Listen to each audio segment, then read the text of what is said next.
বাংলার আকাশ বাতাস ভারী, স্বজন হারানোর বেদনায় চারিদিকে কি করুণ আহাজারি। স্মৃতির পাতায় চির অমলিন হয়ে থাকবে মানবিক মানুষগুলো।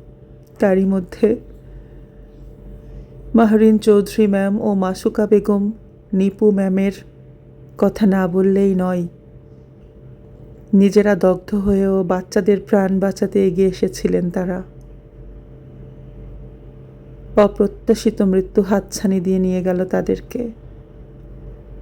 আল্লাহ রব্বুল আলামিন উত্তরা প্লেন দুর্ঘটনায় ঢাকা মাইলস্টোন স্কুল অ্যান্ড কলেজের নিহত সকলকে জান্নাতের মেহমান হিসেবে কবুল করুন। আল্লাহ রব্বুল আলামিন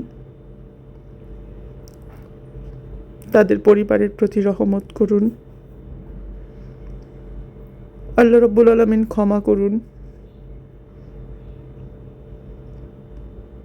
প্রিয় বাংলাদেশে এত বড় দুর্ঘটনায় আমরা প্রবাসীরাও যেন মুষড়ে পড়েছি। এমন মৃত্যু মেনে নিতে সত্যিই বড্ড কষ্ট হয়।